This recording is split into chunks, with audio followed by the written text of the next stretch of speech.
this. We're going to go to ESPNW on X. To try to keep Burton off that rebound, and Clark is very upset.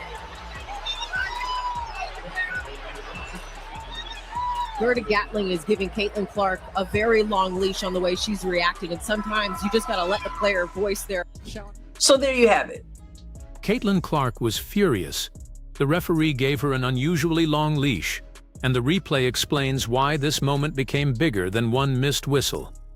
But the contact itself is only the first layer of what went wrong for Indiana. Here it is. She's holding on to her, and there she is again, still looks like pushing her away. Caitlin continues that drive. Here comes Stokes to help. So there, okay, there's a foul right here. Some people are just showing Caitlin extending her arm, and they're talking about a push-off, which, by the way, there's a lot of pushing off in basketball that does. Watch the sequence from the beginning, because isolating Clark's final arm extension removes the context that matters. Kia Stokes is already engaged with her before Clark reaches the basket. There is contact around the arm and body, while Clark is trying to continue her drive. And that is why the argument over who initiated everything becomes so important. A defender is allowed to occupy legal space. A defender is not automatically committing a foul simply because two bodies touch. But when an offensive player is being redirected, slowed, or held before the most visible contact occurs, the official has to recognize the entire action instead of judging only the final frame. That is what Clark appears to be protesting. She is not merely asking the referee to reward her because she fell. She believes the play crossed the line before the moment everyone clipped and reposted online. The referee's explanation was that Clark initiated the contact, but the replay creates a legitimate reason to question that interpretation. And this matters beyond one possession, because Clark has repeatedly expressed frustration about officials allowing contact to build. When the first action is ignored, the second action becomes more forceful. The reaction becomes more emotional, and suddenly the discussion is no longer about basketball technique. It becomes a debate about Clark's attitude. But keep watching, because the most revealing part of this game was not the referee confrontation. It was how Golden State made Indiana look uncomfortable almost everywhere else on the floor. Holding her up right there, has her arm on her arm, and then Caitlin is trying to get up to the basket after she's being held, and then she goes up. But we're not talking about the arm to her body. Caitlin is talking about the leg. It's not even the first foul because you can see the arm right there. But then, right there, boom, right to her quad. We know that Caitlin hit the floor and she got up limping. That is the second piece of the play. Clark was pointing toward the lower body contact, and the replay shows Stokes' leg colliding with her quad as she goes toward the rim. Clark hits the floor, gets up limping, and immediately looks toward the official. Now, intent should not be invented from slow motion. A collision can be painful without being malicious, and there is nothing in this footage that proves Stokes deliberately tried to injure her. The fair argument is simpler. There was enough contact for Clark to expect a whistle, especially after she had already fought through the earlier body contact. That distinction is important. You can say the officials missed the play without accusing Stokes of intentionally targeting Clark. You can also believe Clark was fouled while admitting that her reaction created another problem. This is where the league's officiating style keeps producing combustible moments. When officials allow physical play for several possessions, players adjust to that standard. But if the standard changes depending on the angle, the player, or the stage of the game, frustration builds quickly.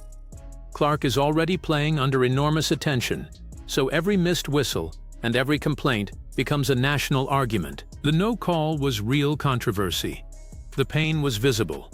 But Clark's response placed her dangerously close to a consequence that could have hurt Indiana even more than losing the possession. In the postgame, Caitlin said, you got to make these calls. And she recently has talked about that. You have to make the calls. Having said that, though, Caitlin was given a long leash there because that is an obvious technical foul. That's technical foul. That is the uncomfortable balance. Clark had a valid reason to be upset, and the officials still could have assessed a technical foul for the way she continued the confrontation. Both things can be true. Players are not required to react like robots. Emotion is part of competition, especially when someone believes dangerous or painful contact has been ignored.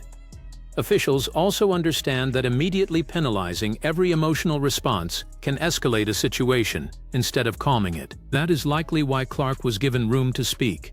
But a long leash is not permanent protection. Clark cannot assume every referee will tolerate the same reaction, particularly when she already has technical fouls accumulated.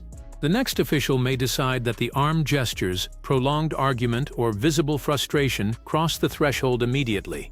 That creates a strategic issue for Indiana. Clark is too important to the offense to risk an avoidable suspension because an official missed an earlier call. The burden should not fall entirely on her to absorb contact silently. But once the whistle is gone, she has to choose what helps her team on the next possession. There is also a perception battle happening. People who support Clark see a player who gets grabbed, bumped, and knocked down without consistent protection.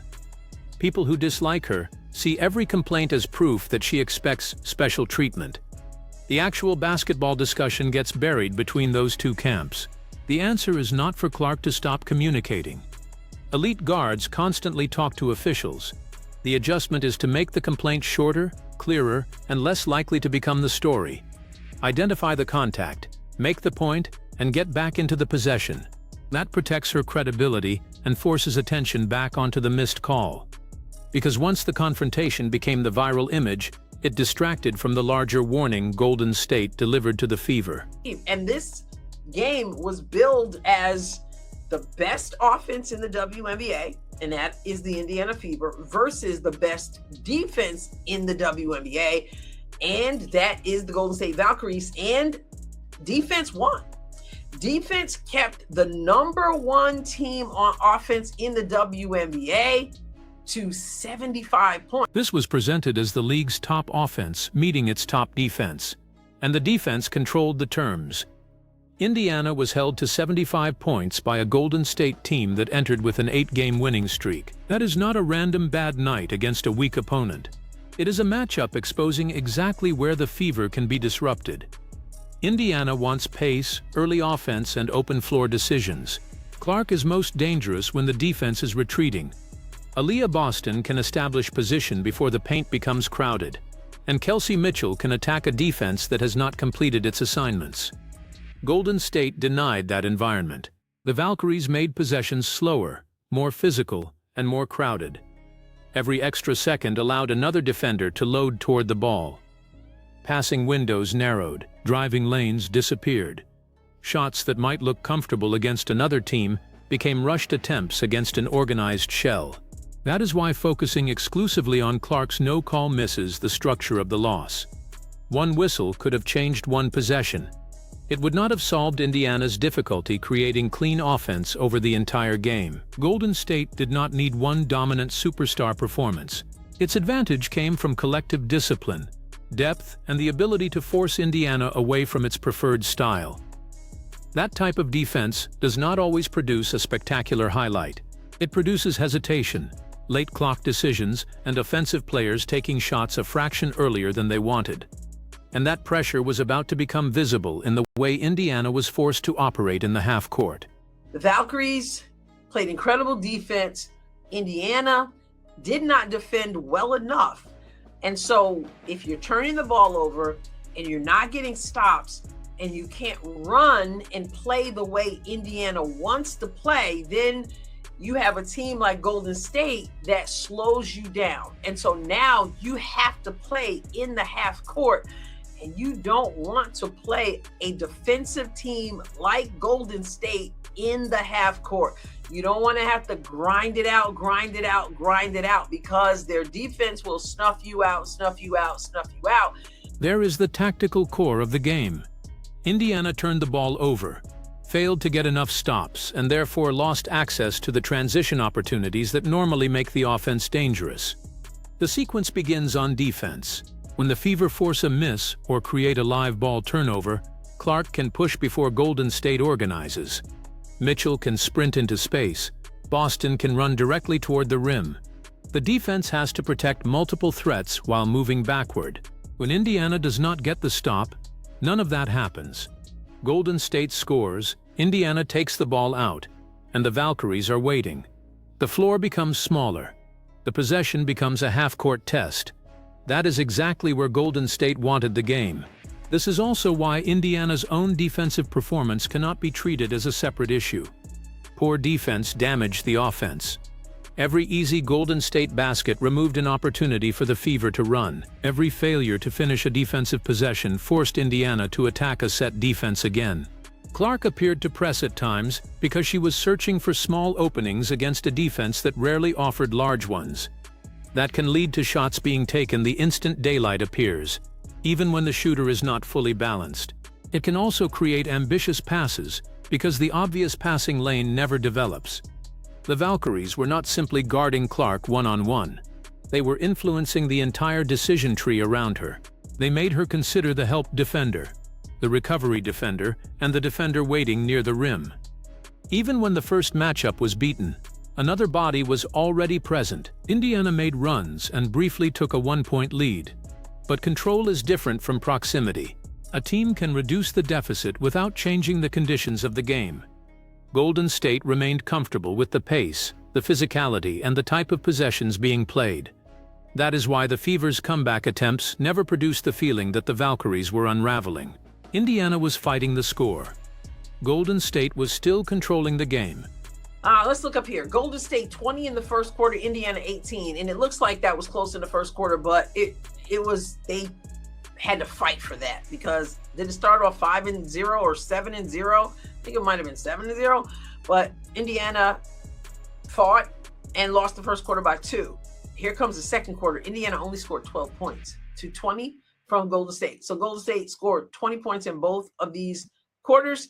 And then in the third quarter, Indiana actually won that quarter by 3. 18 Golden State, 21 Indiana. Fourth quarter, Golden State 30 points, the best quarter Golden State had. The quarter-by-quarter scoring shows how that control developed. Golden State won the first quarter 20-18, then created real separation by holding Indiana to only 12 points in the second. The Fever responded by winning the third quarter 21-18, but the Valkyries closed with 30 points in the fourth. That second quarter is where the matchup tightened around Indiana. 12 points in 10 minutes is not merely a cold shooting stretch. It indicates that the offense was struggling to generate efficient opportunities with any consistency. The third quarter response deserves credit. Indiana did not fold, and temporarily taking the lead showed that the Fever could create pressure when the energy and execution improved. But the fourth quarter exposed the difference between making a run and sustaining control. Golden State answered Indiana's best push with its highest scoring quarter. That is what strong teams do. They absorb the opponent's surge, identify where the pressure is coming from, and then attack the weakness that remains. For Indiana, the problem was that the defensive resistance never became reliable enough. The Fever could not expect to win a grind against the league's best defense, while allowing that same opponent to score 30 in the final quarter. This is where the no call becomes emotionally significant, but strategically secondary. Clark's frustration was understandable. Yet Indiana's larger issue was not that every close decision favored Golden State.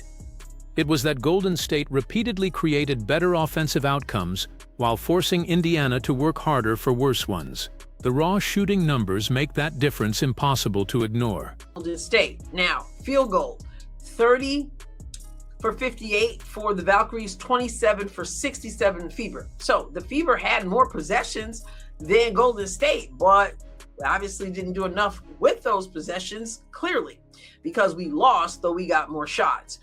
52% for the Valkyries, 40 for Indiana. 3-point percentage. Let's go to the percentage. 33 for Valkyries, 36 for Indiana. I mean, and that's saying something because we know that the Valkyries love to shoot threes. That's what they want to do, right? Well, we shot better from 3. We took one more and we shot a better percentage. Then you go to free throw percentage. Valkyries got to the line 23 times. Golden State made 30 of 58 shots. Indiana made 27 of 67.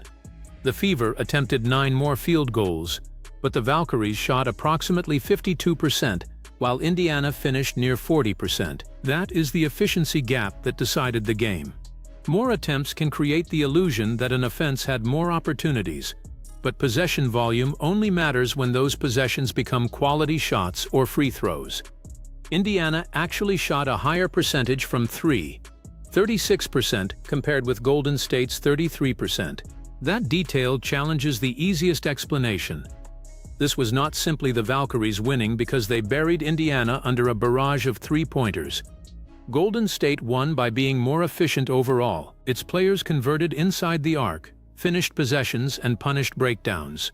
The Fever's three-point percentage kept them competitive in one category, but it could not compensate for the broader difference in shot quality. Then look at the free throw line. Golden State attempted 23 and made 20. Indiana attempted 16 and made 12. The Valkyries generated 7 more attempts and converted at 87%, compared with Indiana's 75%. That margin creates several layers of pressure. Free throws provide efficient points, place opponents in foul trouble, and allow the scoring team to set its defense. Golden State benefited from all three. Aaliyah Boston's foul trouble reduced Indiana's flexibility around the rim. Even when she remained productive offensively, she could not play every defensive possession with the same aggression. That matters against a team attacking the paint and drawing contact. Indiana did not lose because of one statistical catastrophe. The rebounding margin was manageable. The assist totals were close. The three-point percentages were close. That is what makes the efficiency gap so revealing. Golden State won many small battles without needing one outrageous advantage. But there was one category where Indiana's mistakes became noticeably more expensive than Golden State's, and it explains why similar turnover totals produced very different consequences. Steals, 9 Valkyries, 8 Indiana. Blocks, 4 Valkyries, 2 Indiana. Turnovers, pretty much even. I mean, a lot of this stuff is not like, when you look at the 30 to 26 rebounds, that's not bad. When you look at the assists, that's pretty close. Look at the steals, that's close, right? Turnovers, close, 17 turnovers for Golden State, 16 for Indiana. But points conceded off turnovers, Golden State gave up 16 points off of their turnovers. Indiana gave up 22 points off of their turnovers. Golden State committed 17 turnovers. Indiana committed 16. On the surface, Indiana was slightly better, but the Valkyries surrendered only 16 points from those mistakes, while the Fever gave up 22. That is a 6-point difference created not by the number of turnovers, but by what happened after them. Some turnovers allow the defense to recover. A ball thrown out of bounds creates a stoppage, giving the team time to organize. Other turnovers occur in live play and instantly produce numbers going the opposite direction. Those are far more damaging. Golden State was better at containing the aftermath of its errors. Indiana was not. When the Fever lost possession, the Valkyries turned those moments into efficient scoring opportunities. That fits the larger pattern. Indiana needed defensive stops to unlock its own transition offense, but Golden State repeatedly used Indiana's mistakes to run before the Fever could set up. The matchup was supposed to feature Indiana dictating speed. Instead, Golden State decided when the game would be played fast and when it would be slowed down. The Fever recorded only 4 fast break points compared with 10 for the Valkyries. That number is devastating because transition is supposed to be one of Indiana's greatest advantages. Golden State did not merely beat Indiana in the half court. It also won the open floor scoring battle. The points in the paint were close, 34 to 32. And Indiana had a slight advantage in bench points. Those numbers might suggest an evenly balanced game, but balance in secondary categories cannot overcome a team shooting 52%, reaching the line more often, and converting turnovers into better offense. This is the difference between counting mistakes and measuring their cost. Indiana made roughly the same number of turnover errors, but each mistake carried a larger price. And when the game's control numbers are examined, the final score starts looking less like a late collapse and more like the result Golden State had been building all night. And the largest lead for the Valkyries, 15. Indiana, that one in the second half that I told you about that lasted about the space of the span of a blink of an eye.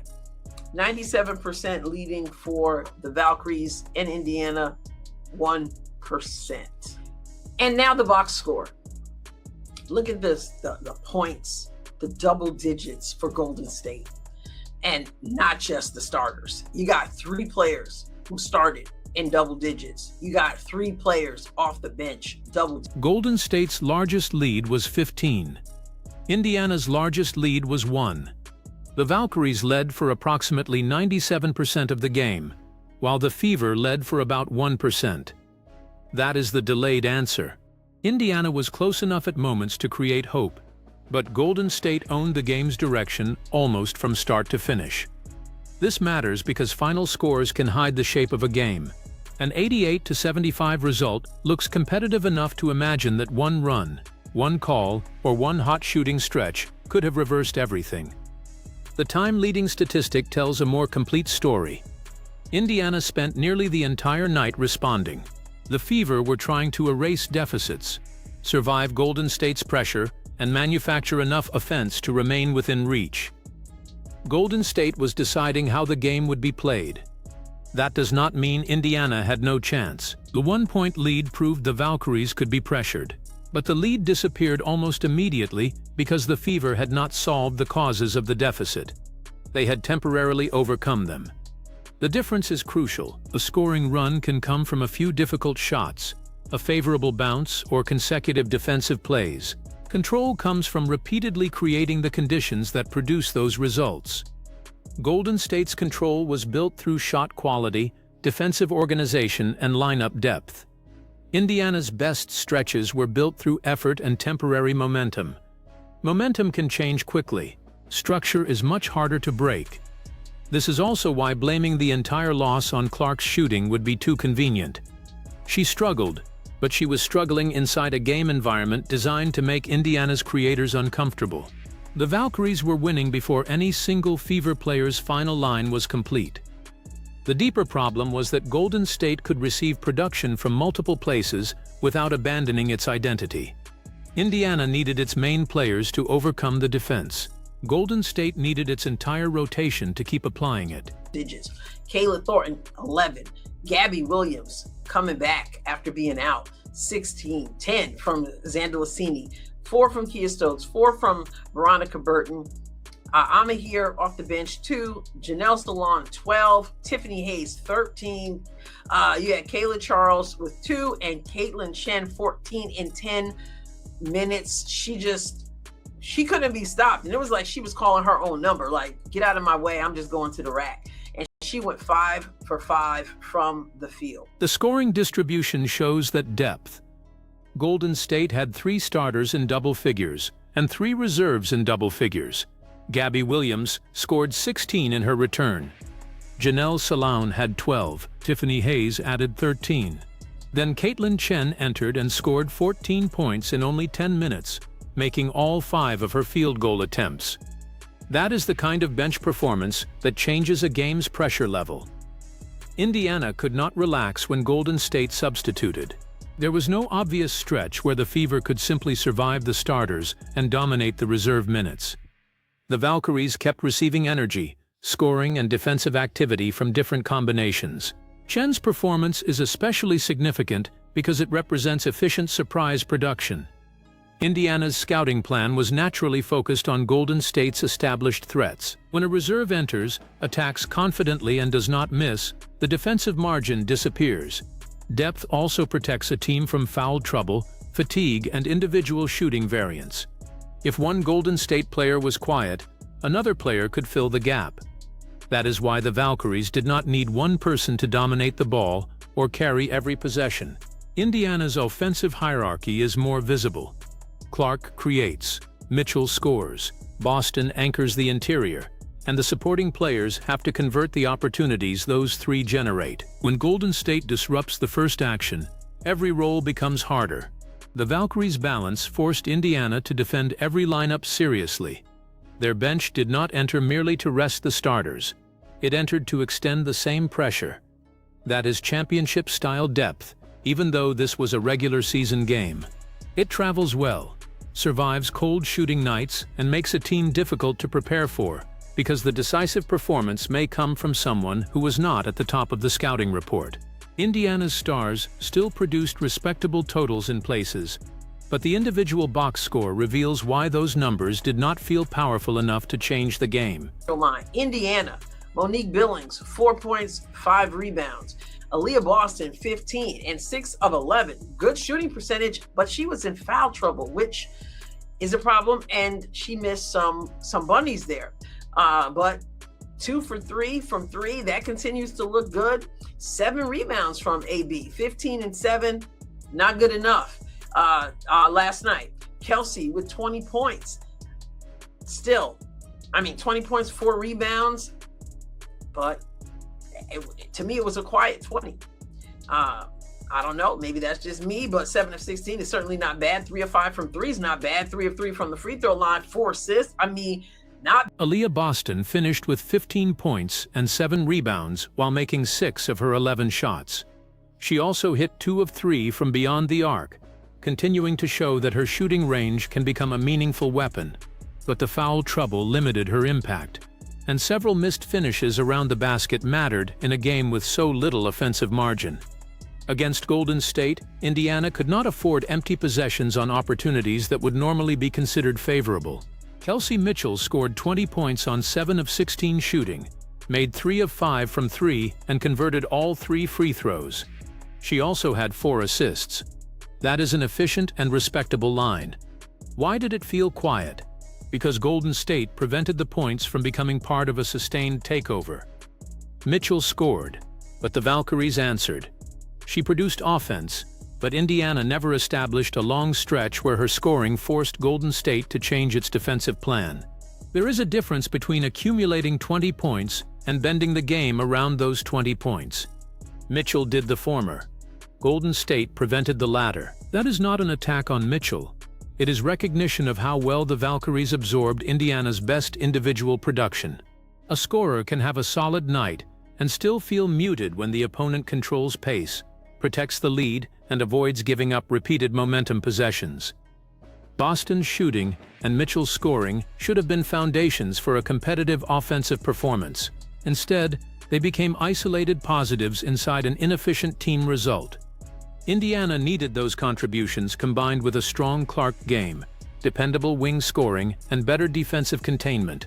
Golden State denied enough of those additional pieces to keep the Fever from turning respectable individual numbers into winning basketball.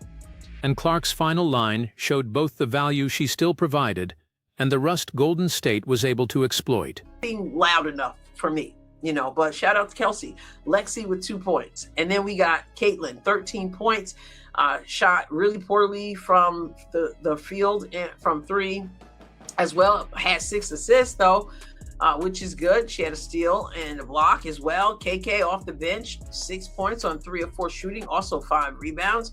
Grace got in, didn't score. She's only in for a minute there in garbage time. Sophie with 10 points and 3 of 7 from the field, 2 of 4 from 3, 2 rebounds. Clark finished with 13 points and 6 assists, while struggling from the field and from 3.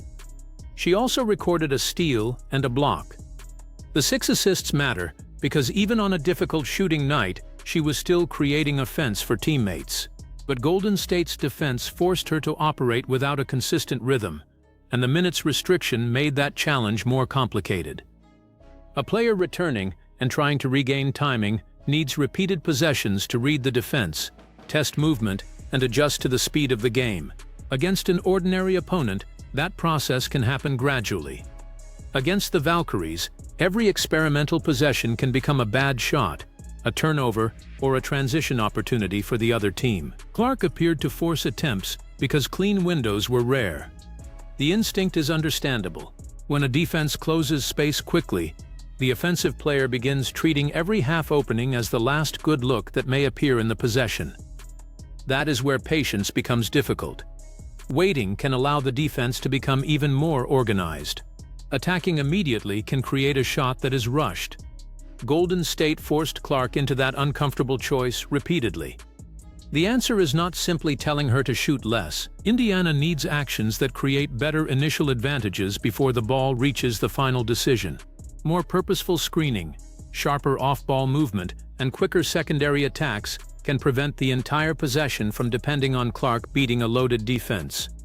Her confrontation with the referee also becomes more understandable in that context. She was already struggling to find rhythm, absorbing contact, and trying to solve a defense that offered almost nothing easily. The missed call became the emotional release for pressure that had been accumulating throughout the game. Understanding the frustration does not excuse every reaction. It explains why the moment ignited so quickly. Indiana's supporting players offered flashes, including Sophie Cunningham's defensive activity, but flashes were not enough against a team producing complete rotation minutes. 3 of 4 shooting, also 5 rebounds. Grace got in, didn't score. She's only in for a minute there in garbage time. Sophie with 10 points and 3 of 7 from the field, 2 of 4 from 3, 2 rebounds, 4 steals from Sophie. Ty with 5 points and 2 rebounds and an assist. And Raven played for 1 minute as well, garbage time.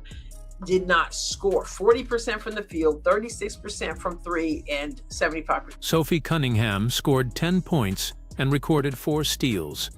Those 4 steals show the kind of disruptive energy Indiana needed, and they offered opportunities to change the game's rhythm. But the Fever converted too few defensive events into sustained offensive momentum.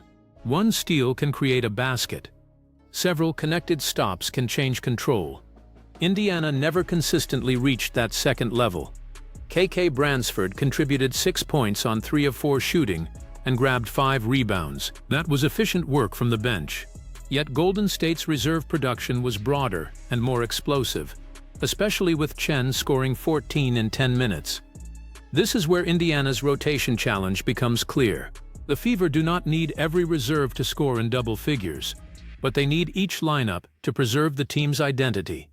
The ball has to move, defensive assignments have to remain connected, and the pace cannot disappear whenever the main creators sit or play through restrictions. Golden State's depth allowed it to remain stable through substitutions. Indiana's performance felt more dependent on individual bursts. There are encouraging pieces. Boston's developing three-point shot can stretch defenses. Mitchell remains a dangerous scorer. Cunningham can create disruption. Clark can generate assists even when her own shot is not falling. The concern is that these pieces did not function together consistently enough against elite defensive pressure. Golden State forced Indiana into separate performances instead of a unified attack. That is the lesson the Fever should take into the next game. The response cannot simply be hoping Clark shoots better or expecting a different whistle.